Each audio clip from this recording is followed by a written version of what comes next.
Olá, turmas! Voltamos para a revisão da nossa aula 11.2, última aula da unidade. Sei que vocês estão felizes aí, estão concluindo essa unidade com sucesso aí, uma visão mais ampla sobre a filosofia. Já estudaram alguns filósofos pré-socráticos. Na unidade 2, vocês vão continuar aí conhecendo sobre a filosofia grega. Estudante, vocês já perceberam que não é nada difícil, nada complexo, né? É só prestar atenção, focar aí nas aulas que vocês vão conseguindo entender mais sobre a filosofia. E já perceberam que a filosofia é importante, né, para a nossa vida. Nos dá aí a condição de reflexão sobre coisas importantes, sobre temáticas que têm a ver com a nossa realidade. Então, vamos para a revisão desta aula. Aula 11.2 foi uma aula importante que falou sobre a questão socioambiental, a filosofia e a questão socioambiental. Sabemos que é super importante esse debate, essa visão crítica sobre as relações entre sociedade e natureza, ou seja, o homem e a natureza. A natureza é a nossa casa, então precisamos cuidar dela. Então, o que a filosofia diz sobre a relação entre sociedade e natureza? Estudante, vocês lembram? Comentamos aí da importância de cuidar da natureza, o ambiente natural, como se fosse a nossa casa. A nossa casa não é só esse quadrado, não. Envolve todos os espaços.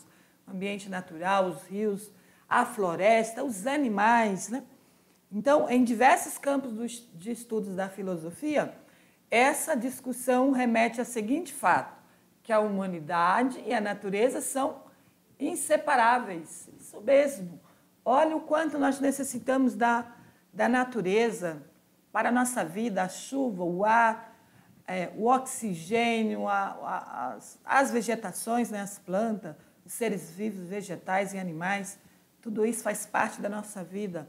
Para o pensador, a intensidade e a veloz aplicação das técnicas de racionalidade, o que é técnicas racionais? Né? São as máquinas e as técnicas de produção, né? Imprime, então, mudança significativa e aceleração de ordem que cria o quê? Meios cada vez mais artificializados e meios no qual agridem a natureza. Então, estudante, produção, consumo e sustentabilidade são três pontos importantes que precisamos fazer reflexão. Precisamos produzir para a nossa sobrevivência, mas consumir conscientemente e desenvolver a sustentabilidade, que é uma forma de não degradar a natureza, né? Usar com responsabilidade. Sabemos que com a Revolução Industrial acelerou o processo de urbanização e também de produção, né, de alimentos, produção de bens e materiais. A cidade, então, passou a ser um lugar de muita produção e muito consumo. Também, com isso, desenvolve a poluição, né, provocada, então, pelas fábricas, né, pelas instalações. Então, na atualidade, o desenvolvimento técnico-científico tem forte base na indústria e na alta densidade populacional em áreas urbanas. Pouco mais da metade da população mundial vive hoje em cidades.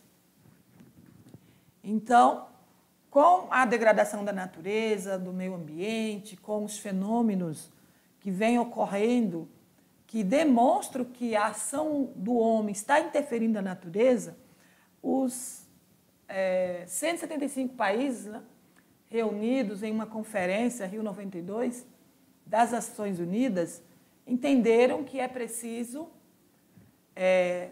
sistemas de unidades de conservação nos países. Para o quê? Proteger o meio ambiente nos territórios. Há dois grandes grupos de unidade de conservação. Unidade de conservação de proteção integral e unidade de conservação de uso sustentável. E também se criam corredores ecológicos, né, que são áreas que unem o UCS ou fragmentos de floresta que é uma faixa de vegetação que faz ligação entre grandes fragmentos de floresta ou unidades de conservação, que são separados por trabalho do ser humano, como agricultores, estradas, clareiras abertas para atividades madeireiras. Então, estudante, que vem ocorrendo, os países das Nações Unidas entendem que é preciso utilizar da natureza com responsabilidade, sustentabilidade, de forma que a natureza seja danificada, agredida, quanto menos, melhor, né? Porque é uma forma de manter o ambiente equilibrado, para que agora tenhamos qualidade de vida e também para as futuras gerações. Então, essa consciência, né, do meio ambiente, de proteger, conservar, utilizar do meio ambiente com equilíbrio e sustentável, de forma sustentável, é uma ação crucial para a sociedade na atualidade. Muito bem, então vamos para as atividades, vamos corrigir as atividades e finalizar essa aula.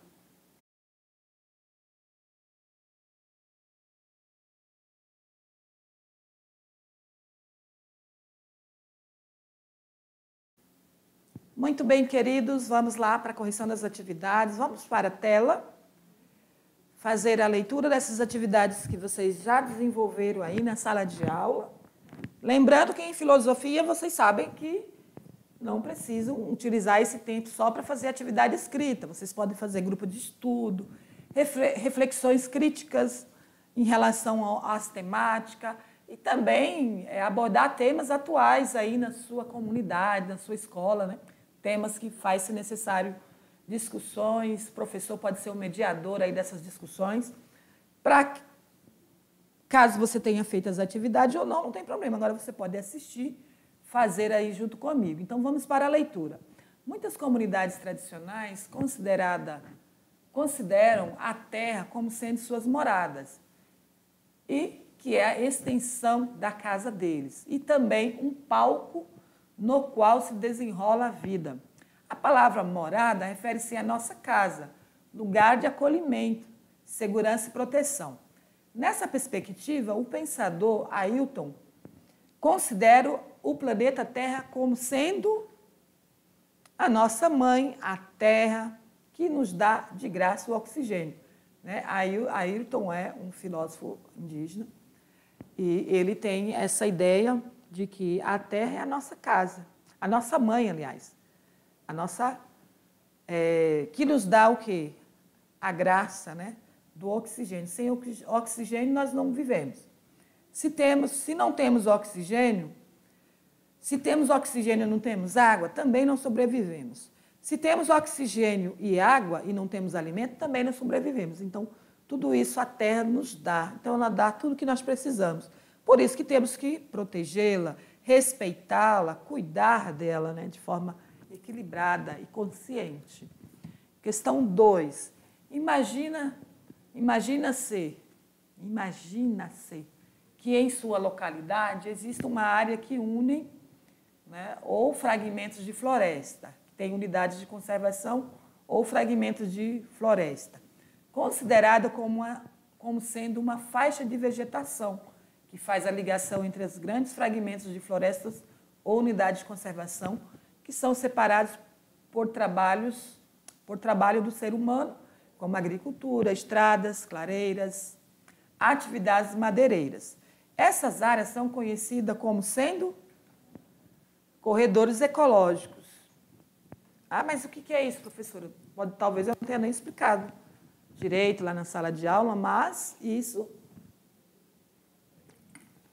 significa locais onde já havia, né, por exemplo, desmatamento, corredores ecológicos seriam esses locais em que pode-se utilizar daquela terra, não precisa fazer o reflorestamento, né?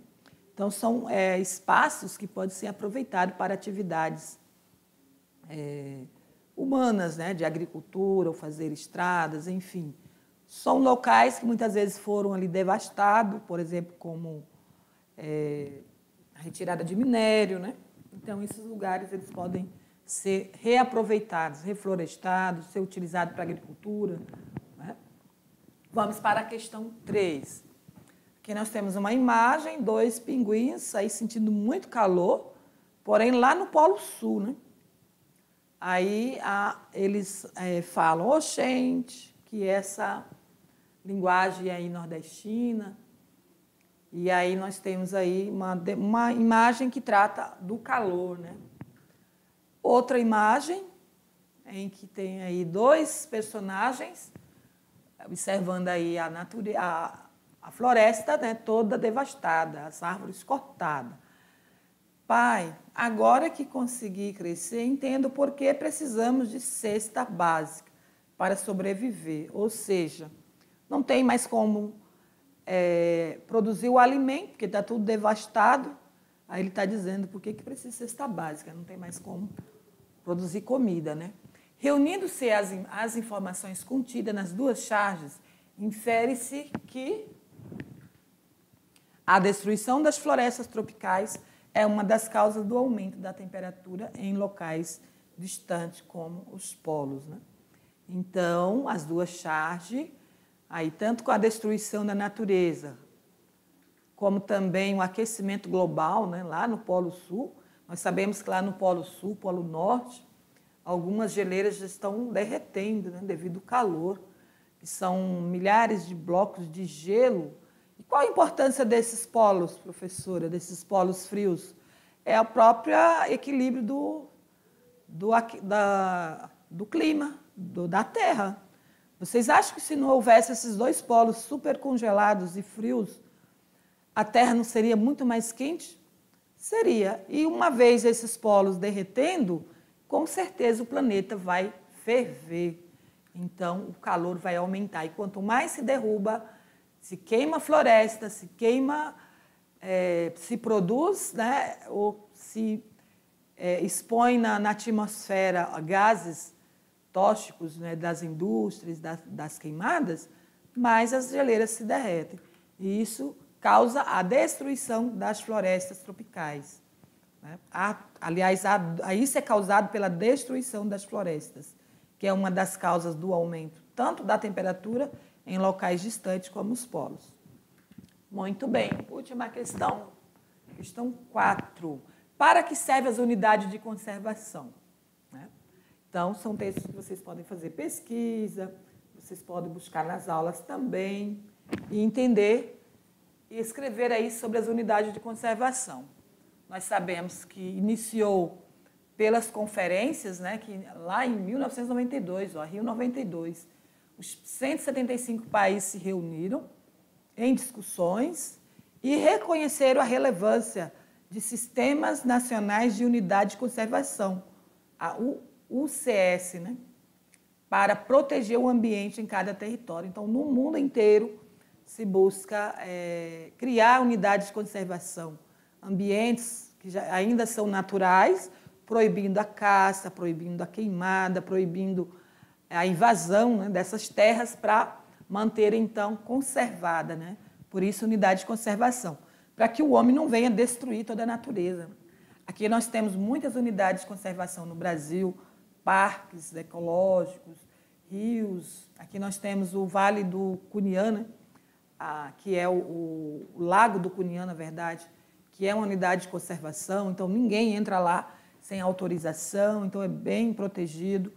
E por isso nós temos lá, nesse local, muitas espécies, uma quantidade de jacarés, né? E é controlado também a caça desses jacarés. Unidades, então, de conservação, de proteção integral, preserva os ecossistemas com mínimas alterações possíveis e são permitidos usos indiretos de seus recursos naturais, como, por exemplo, o extrativismo, né?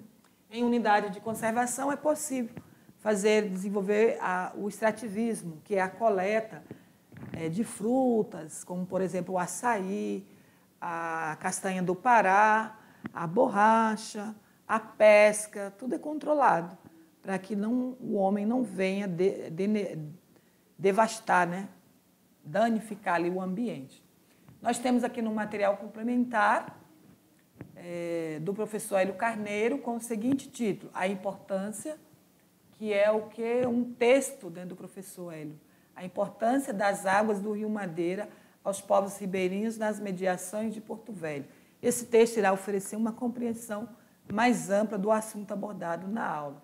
Então, vocês podem pesquisar aí nesse endereço que ele deixou, nesse link, e ler aí o texto do professor Hélio sobre o que ele fala em relação da importância do rio.